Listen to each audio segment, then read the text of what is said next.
Hello बच्चों, आज हम पढ़ेंगे पाठ 17 अनुच्छेद लेखन। किसी एक भाव या विचार पर लिखा गया लेख अनुच्छेद कहलाता है। यह बच्चे की सृजनात्मक क्षमता को बढ़ाने का बहुत ही अच्छा माध्यम है। अनुच्छेद कैसे लिखे जाते हैं, चलिए सीखते हैं। दिए गए विषय पर मन में विचार करना चाहिए। यदि हमें कोई विषय मिला है तो उसको हमें अपने मन में विचारना चाहिए। नंबर 2, विषय पर एक क्रम से अपने विचार लिखने चाहिए। जैसे जैसे भाव हमारे मन में आ रहे हैं हमें उन्हें वैसे वैसे ही लिखते चले जाना चाहिए। फिर है भाषा सरल, स्पष्ट और शुद्ध होनी चाहिए। फिर है दोहराव या पुनरावृत्ति से बचना चाहिए। किसी वाक्य को हमें रिपीट या दोहराना नहीं चाहिए। सही शब्दों और सही वाक्यों का प्रयोग करना चाहिए। वाक्य छोटे छोटे और स्पष्ट होने चाहिए। अनुच्छेद एक ही अनुच्छेद में लिखा जाता है। आइए कुछ अनुच्छेद पढ़ें और फिर स्वयं लिखने का अभ्यास करें। पहला अनुच्छेद है हमारा नदी। क्या है? नदी। नदियां प्रकृति के द्वारा दिए गए उपहारों में से एक है। नदियां अपना जल जीवों के लिए सुलभ कराती हैं। कल कल करती नदी की धारा हमें सुख और संतोष प्रदान करती है। सभी जीव जंतु इसके जल को पीकर अपनी प्यास बुझाते हैं। इनसे खेती में सिंचाई भी की जाती है। मनुष्य इस जल से नहाने, कपड़े धोने तथा अन्य अनेक कार्य करते हैं।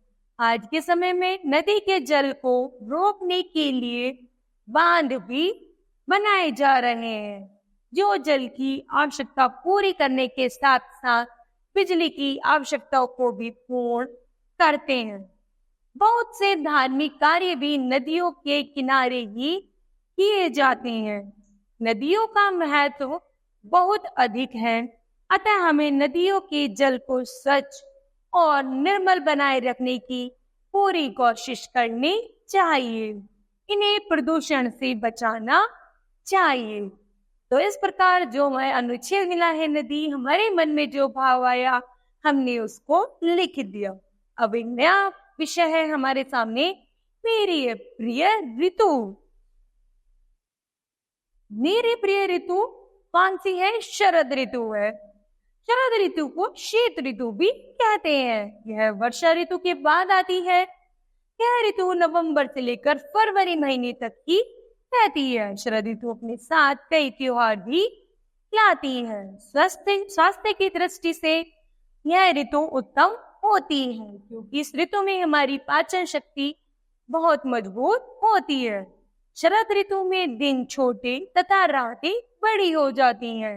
इस ऋतु में हम सभी ऊनी कपड़े पहनते हैं तथा रजाई कंबल ओढ़कर सोते हैं। कई बार तो बहुत अधिक कोहरे होने का असर रेल यात्रा या हवाई यात्रा पर भी दिखाई पड़ता है, परंतु इस ऋतु में खाने पीने का अपना ही आनंद होता है। गर्मा गर्म जलेबी, गाजर का हलवा, मूंगफली, तरह तरह के फल, ताजी हरी सब्जियां आदि खाना बहुत अच्छा लगता है। ठीक है, नया शीर्षक है हमारा बिजली बचाओ उन्नति लाओ। बिजली हमारी आवश्यकताओं में से एक महत्वपूर्ण आवश्यकता है। यह हमारे जीवन का महत्वपूर्ण अंग है। यह हमारे जीवन में प्रतिदिन प्रयोग में लाई जाती है। बिजली हमारे घर को प्रकाशमान करती है। बिजली होने पर भी हम fridge, washing machine, press, AC, पंखा, कूलर, टीवी आदि का प्रयोग कर सकती हैं। X-ray, MRI, CT scan, ECG आदि की मशीनें भी बिजली से ही चलती हैं।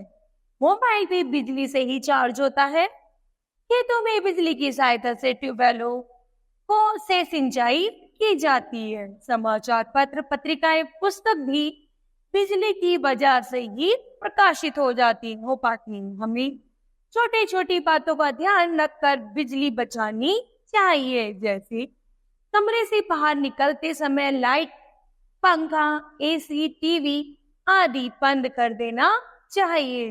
जब और जितनी जरूरत हो उतनी ही बिजली का प्रयोग करना चाहिए। एलईडी लाइट्स का प्रयोग करें तथा फ्रिज खुला ना छोड़ें। बिजली बचाने पर अनेक प्रकार से लाभ होंगे और हमारा देश उन्नति कर पाएगा। ठीक है बच्चों, यदि हम बिजली पर विशेष ध्यान देंगे कि हम अपने घर की बिजली को जरूरत के अनुसार प्रयोग करें और जरूरत ना पड़ने पे उसको बंद कर दे, तो हम इस प्रकार कई यूनिट बिजली बचा सकते हैं और देश की उन्नति में जो बहुत सहायक होंगी। अब नए विषय की तरफ चलते हैं। जब मैंने पहली बार साइकिल चलाई तो कैसा अनुभव हुआ? अपनी कक्षा में प्रथम आने पर पिताजी ने मुझे एक साइकिल उपहार में दी। मुझे साइकिल चलाना बहुत पसंद है आई, परंतु मुझे साइकिल चलाना नहीं आता था। एक दिन हिम्मत करके मैंने साइकिल चलाने का प्रयास किया और साइकिल की गद्दी पर बैठ गया। मैंने पेडल मारे पर साइकिल आगे बढ़ने की बजाय नीचे गिर गई। मेरी चीख निकल गई। साइकिल मेरे ऊपर गिर गई थी और मेरा घुटना छिल गया था। मेरे पिताजी दौड़ कर आए, उन्होंने मुझे उठाया। उन्हें मुझे समझाया कि सबसे पहले हमें संतुलन बनाना चाहिए। पिताजी ने मेरा हौसला बढ़ाया। मैं डरते डरते साइकिल की गद्दी पर बैठ गया। पिताजी ने पीछे से साइकिल पकड़ ली और मैं धीरे धीरे साइकिल चलाने लगा। बीच बीच में पिताजी के निर्देश भी सुनता रहा। इस प्रकार मैंने पहली बार साइकिल चलाई और उस साइकिल में मुझे बहुत आनंद आया। तो बच्चों बताइए, आज हमें इस कहानी से क्या शिक्षा मिलती है? तो ये जो हमारा शीर्षक थे, अनुच्छेद थे, तो हमने इससे क्या सीखा? तो हमने सीखा कि हमारे मन में जो भी भाव आए, कोई भी हमें शीर्षक विषय मिला हो, तो हमें क्या करना चाहिए कि अपने मन के भावों को उस पर लिख देना चाहिए, लेकिन भाव हमारे स्पष्ट, शुद्ध व सरल भाषा में होने चाहिए और क्रमबद्ध होने चाहिए। मुझे लगता है बच्चों आपको ये पाठ समझ आया होगा। धन्यवाद।